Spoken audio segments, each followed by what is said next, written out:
everybody, my name is Allie Dudley and I am the Assistant Director here at Meals on Wheels of Charlottesville, Albemarle. In addition to being the Assistant Director, I am also the Volunteer Manager, so I handle all things volunteer related, such as your first orientation with us. So first I want to say welcome to Meals on Wheels and thank you for volunteering with us. We could not do it without your help and we are so grateful for your support. So let's get started. So throughout this orientation today, we're going to be going through the driver's handbook.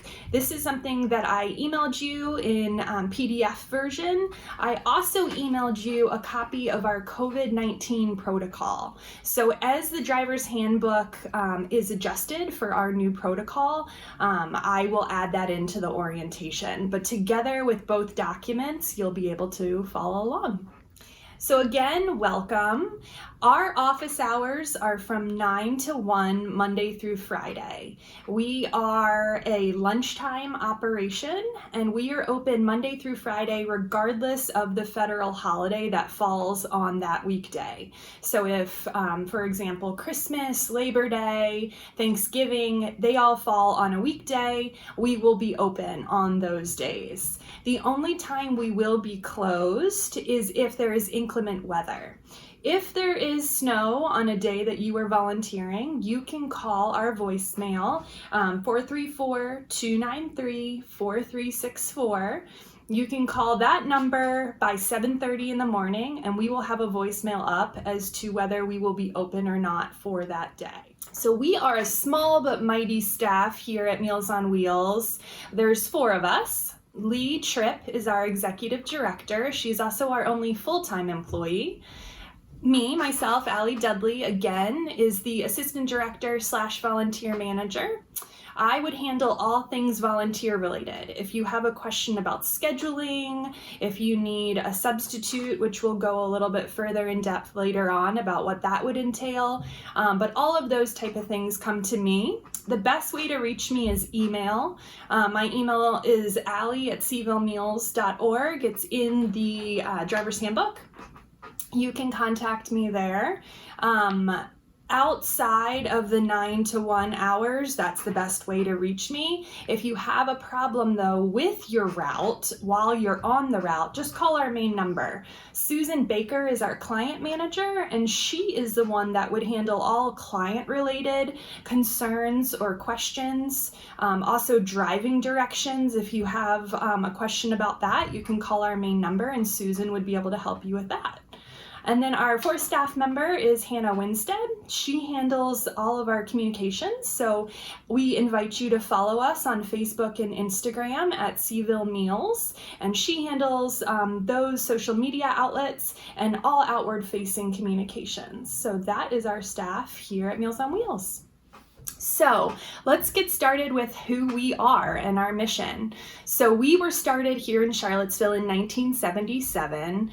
We were started by a group of ladies who we had 8 clients in the beginning, and they really were an all-encompassing force to get us going. We now have grown to have a board of directors, 4 staff members, and right now we have almost 250 clients. So we have grown quite a bit. We serve all of Albemarle County and Charlottesville City, which means we go as far as Scottsville, Crozet, Keswick, North Garden, Barbersville, Earlysville, and then the rest of our routes are within Charlottesville proper and Charlottesville City. So that is who we serve. The clients themselves all have similar features in that they are homebound, unable to cook for themselves, and unable to work outside the home.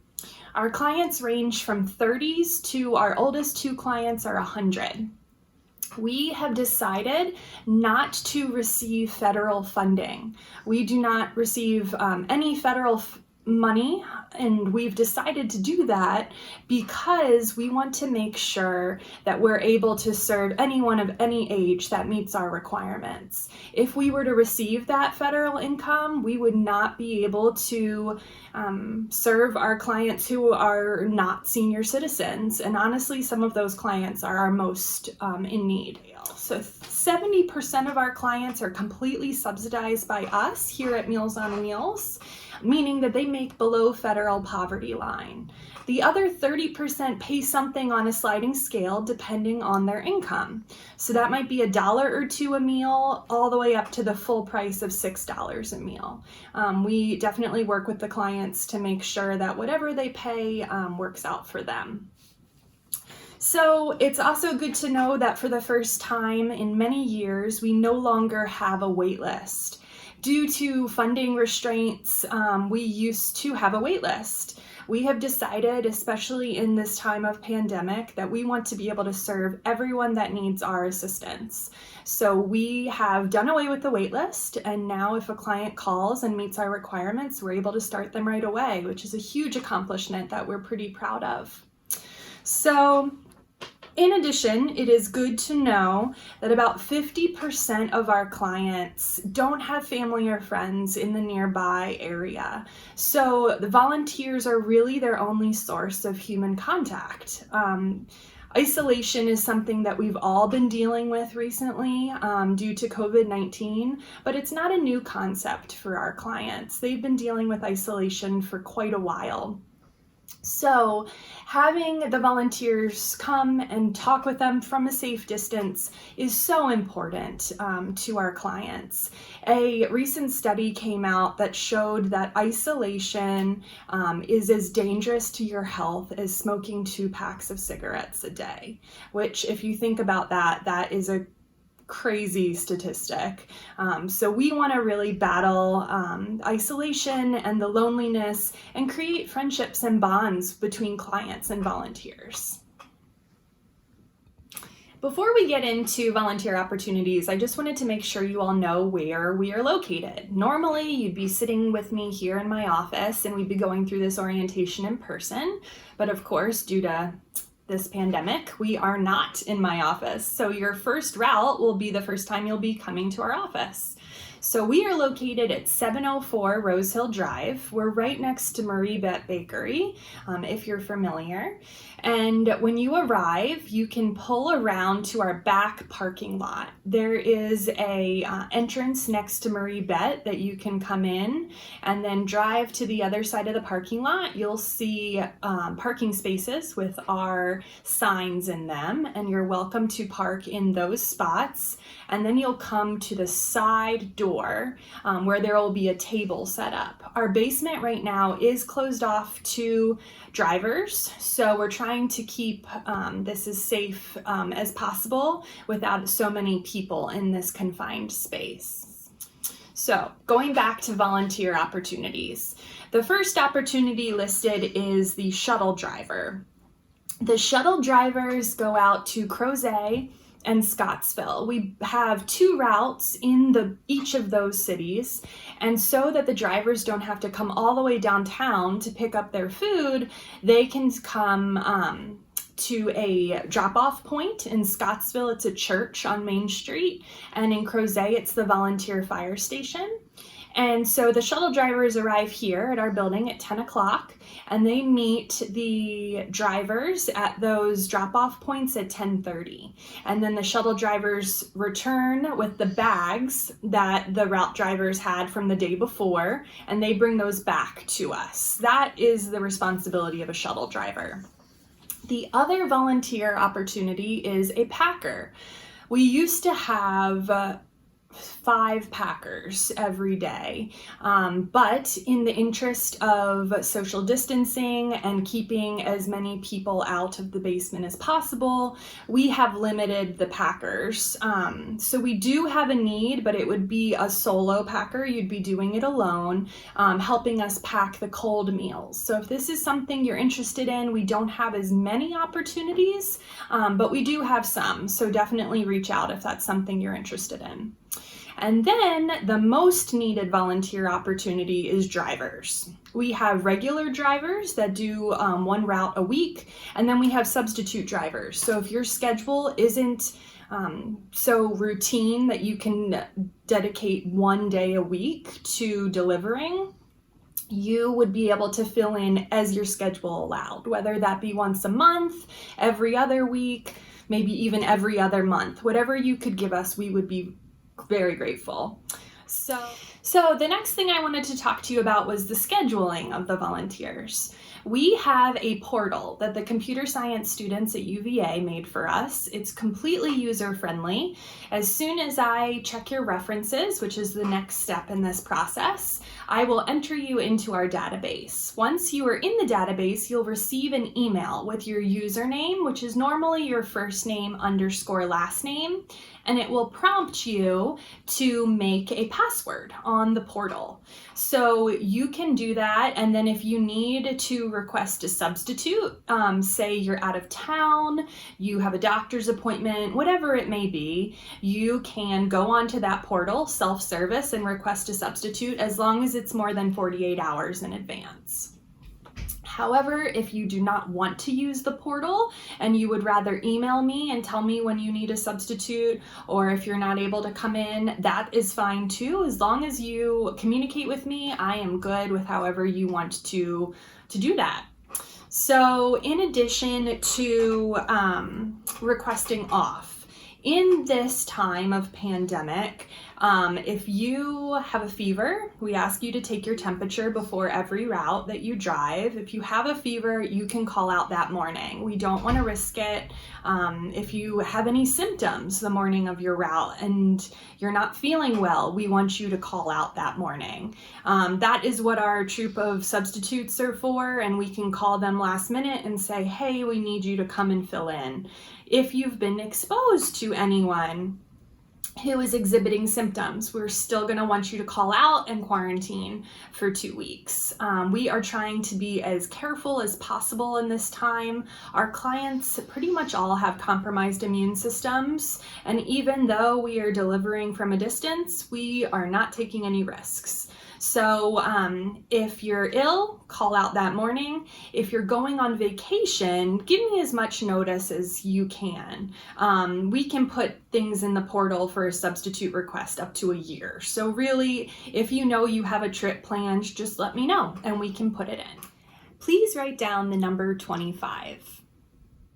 So the routes themselves, if you are a driver, you're going to arrive between 10:30 and 11 to pick up your route. That is a fairly strict timeline for a couple of reasons. One, we want to make sure that the clients have an idea of when to expect you. And two, for food safety, we want to make sure that the food is hot and cold, respectively, and we'll go into what that looks like when it arrives. So to arrive between 10:30 and 11, if you're going to be a little bit after 11, that is fine. Just give us a call so we know that you're running late. And then that way we won't call you and make sure that you're going to arrive. So the routes themselves ideally are going to have about 10 people on them. We do deliver to some apartment complexes in town, and those routes have a few more than 10, but you're going to one place. You're not driving from house to house, so they're not going to take you quite as long because they're all in one building. The neighborhood routes are going to have fewer people because, again, you're going from house to house. We try to keep the routes in the same neighborhood so that you're not zigzagging across town. But Susan, our client manager, is in charge of making sure the clients and the routes are all neighborhood central and that they're not getting too big or too small. So if you have any concerns about that, you can always let us know. You're going to come to the door, you're going to tell the person sitting at the door which route number you're doing. They will check your name, make sure that you're wearing a mask. As soon as you leave your car and come to our building, we require masks, and we require the mask to stay on for the duration of your route. So you have a choice at this point. We have our meals in carriers that are insulated and zippered, one for hot, one for cold. You're welcome to use our bags, or if you'd prefer not to return our bags after your route, it does save time. You can bring your own bags. Any of the bags that you use for grocery shopping already would be fine. We just require that they're insulated and zippered. So if you choose to just use our bags, you'd come get your bags, you'd put them in your car, you'd take a look at your route sheet, and you'd go about your route to the first person on your list. However, if you want to use your own bags, you would take our bags to your car. You would have a disinfectant wipe or spray. You'd spray out your own bags. Then you'd put the food into your own bags. Again, you're going to want clean hands, so hand sanitizer in your car. Sanitize your hands before doing this. You can put the meals into your own bags, zip the bags up, and then return our bags to us at that time. It's completely up to you whether you want to do this, but for some of the routes out in Earlysville or Barbersville or Keswick, if you live in those destinations, it doesn't really make sense to come back afterwards. So that's why we do allow you to use your own carriers. So before I go into the route sheets, I want to show you what the actual food is going to look like. This is the hot portion of the meal. This is going to have a protein, a starch, and a vegetable, and this is hot. We contract with Morrison's, which is the company that makes the food for both UVA and Martha Jefferson Hospital. And so we have 2 Morrison's employees embedded here with us. So the food itself is made at UVA, put on a food safe truck, and transported over here every morning. We then have a table, a steam table that the food is put into, and then our Morrison's employees serve the meals and stamp the plastic on top of the hot portion. Then we have either staff members or a volunteer put the meal, the stickers on the meal. The sticker is going to have the client's diet, date, and name. So everything is labeled, so you cannot mess this up because it's labeled and it is easy to see who the meal is for. That is the hot portion.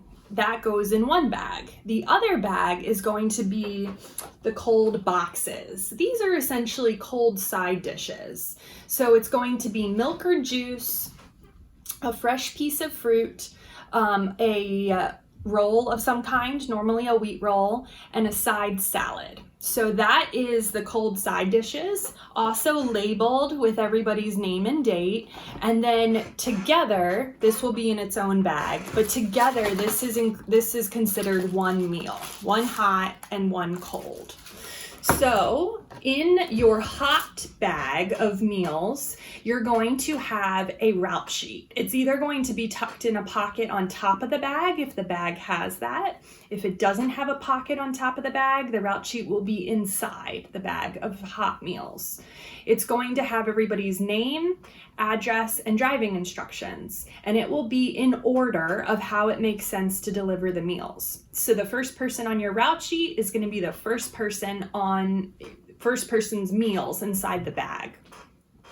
Also, we're going to go over how to deliver, but you always need to read the driving instructions before you go to the person's door because it might be a little bit different than the typical driving delivery instructions. So for those drivers who were delivering on Friday, I wanted to make sure that we spoke about weekend meals.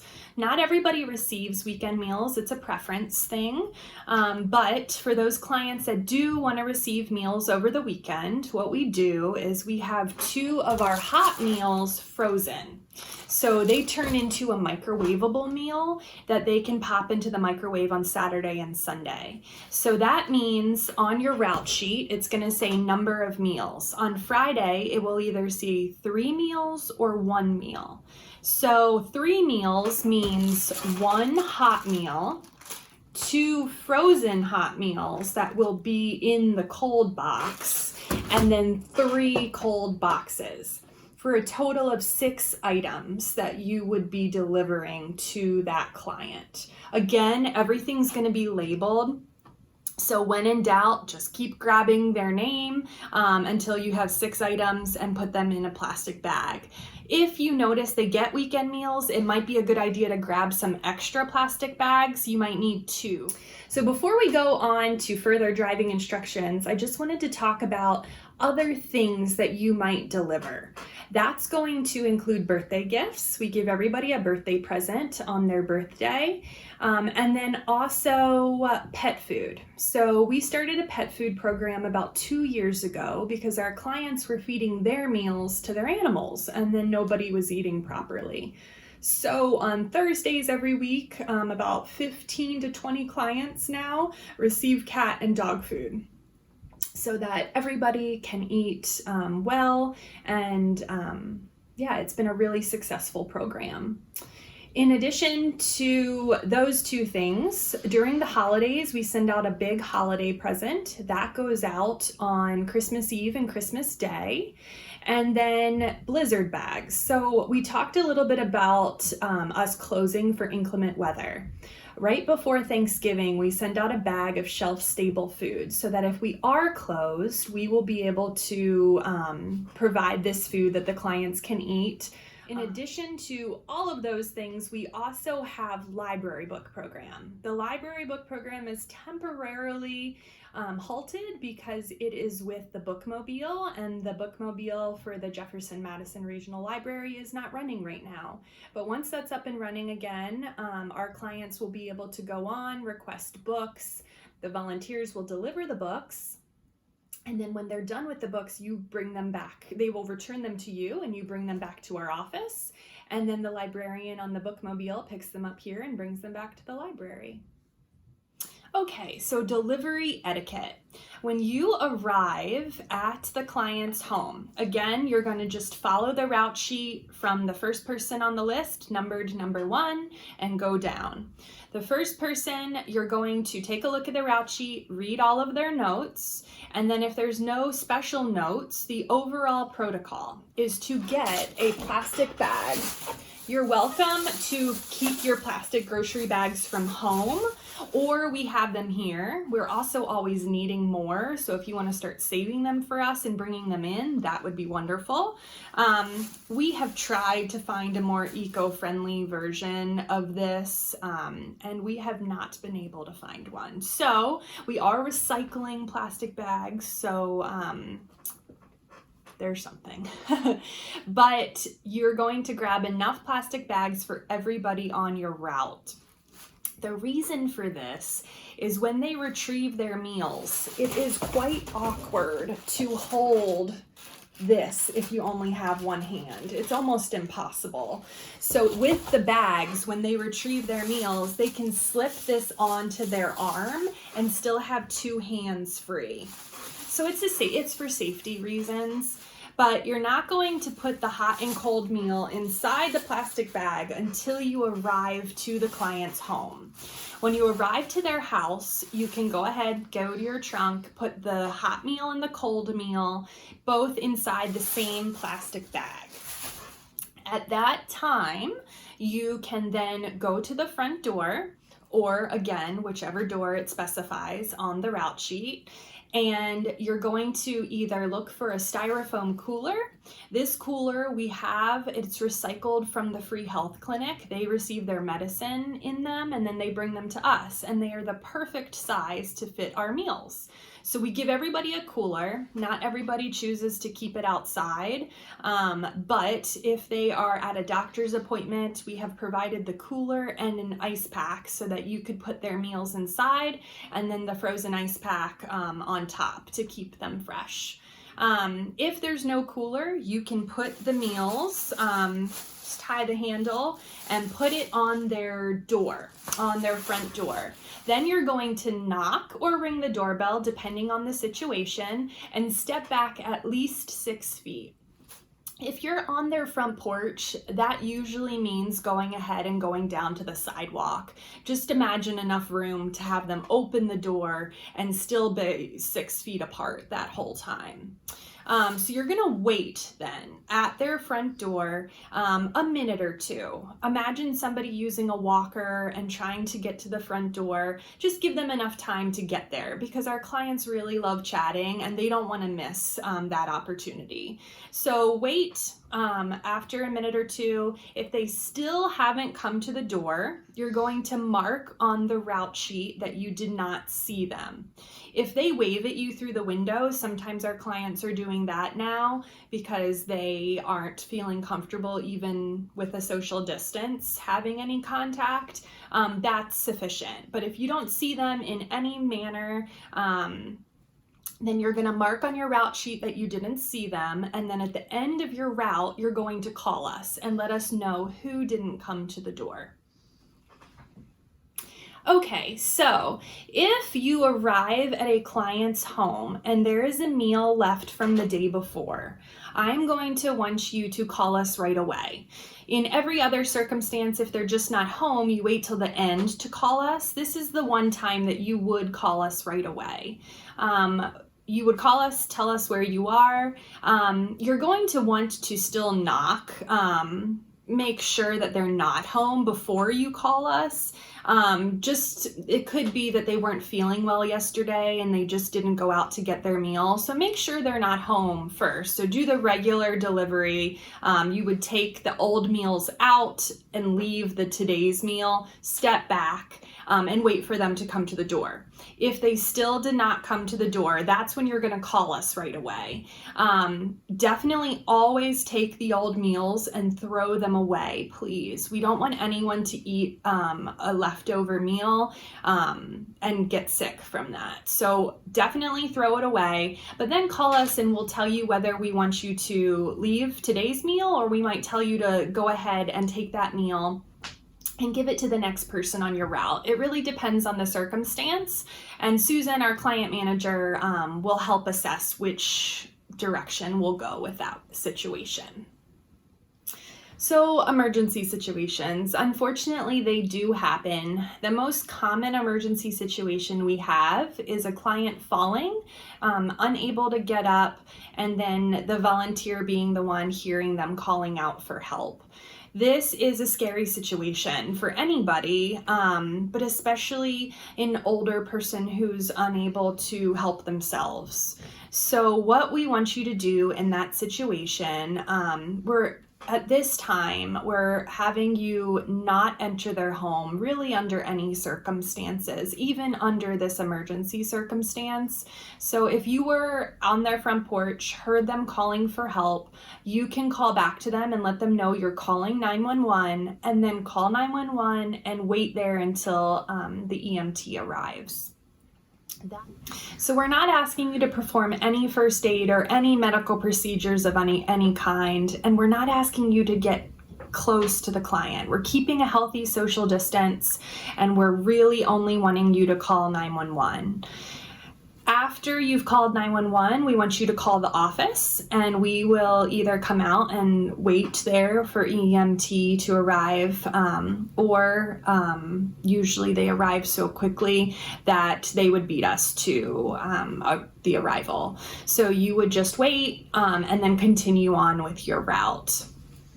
We do not do health screenings on our clients, even pre-COVID, so we don't know if they have bloodborne illnesses, and we also don't know if they've been exposed to COVID-19. So again, we're not asking you to come anywhere close to them for it to be an issue.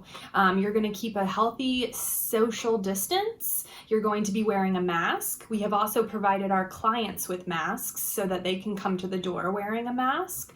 And then on a lesser note, carrying hand sanitizer with you so that you can sanitize your hands in between every client is what we're asking you to do at this time. Okay, so concerns to report. So your mission as a volunteer is threefold. Of course, the first, most important, is delivering healthy, nutritious, homemade meals. And then the second is to provide friendly conversation, an outlet to battle isolation for our clients.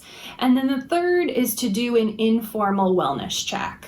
You guys are really our eyes and ears out in our community. We, of course, talk to our clients on the phone, and our client manager tries to visit everybody once a year, and then the staff all does routes about once a week. But you are going to get a feel for the clients better than we are just with seeing them once a week. So if you get to a client's house and you notice deteriorated mental or physical capabilities, maybe you get there and the client seems very confused, disoriented, we want you to report that in. And of course, if that's the situation, maybe they say, I don't know who you are, I don't know why you're delivering me a meal, you would just tell them that you're from Meals on Wheels. Please introduce yourself, let them know who you are, and then get them to take the meal, and then let us know. It could be a good indication that perhaps they forgot to take their medicine, or maybe it is the onset of dementia, and we need to know that information. Another situation, perhaps you get there and the client has a bruise on their face and they let you know that they took a spill but they're feeling okay. Again, we would want to check on that. Sometimes they say they're feeling okay, and there could be more medically wrong. All we're asking you to do is report it, and then we will take it from there. Of course, if you suspect any physical or mental abuse, we've never had a situation of this, thank goodness, but if you suspect anything of that nature, please report it in. Unsafe housing conditions. This is a tricky one because 70% of our clients live below federal poverty line, and sometimes they're in rentals that are not kept up properly. But what we want to know is if there's something that's going to result in an accident. So whether that be a stairwell that's crumbling, perhaps a handrail is coming off. Those are the things that we need to know. If it's unsafe for you to deliver or unsafe for the client to come out of their home, let us know and we will try to see what we can do from there. Now, if a client requests extra assistance, of course, the rule is still that you're not to go in their home, but perhaps they ask you to do help them with grocery shopping, just for instance. We really want you to remain a Meals on Wheels volunteer and tell them that you're there to provide their lunch and to provide a friendly conversation. And then let them know that you'll tell the office here, our staff, that they need help with something in addition to just receiving a meal. And then we will call them and we will call other resources in the community and try to help them out with whatever they need extra help with. Again, this could be an indication that perhaps it's not safe for them to live alone anymore because they just need extra help. In which case we would call their emergency contact and have a conversation with them about that. But again, nothing for you to do other than report back. All we want to do, if anything happens that just out of the ordinary, is for you to report it, and then we can handle it here in the office from there. The final number for you to write down is 31. As far as confidentiality goes, we want to make sure that everything on the route sheet stays confidential. So if you are using your own carriers and not returning here to Meals on Wheels after your route, we're going to ask that you shred those route sheets at home. And then if you are coming to return your bags, you can just leave the route sheet in your bags and we will take them and shred them here. We just want to keep everybody's information safe. We don't really want you telling your friends or family where our clients live. It's really just trying to keep our clients anonymous and their information safe. So that is it here today. I'm sure you have some questions and I would love to talk with you about any of your questions or concerns. So I look forward to chatting with you about which route you're interested in doing or which volunteer opportunity you're interested in. And I look forward to working with you. Thank you so much.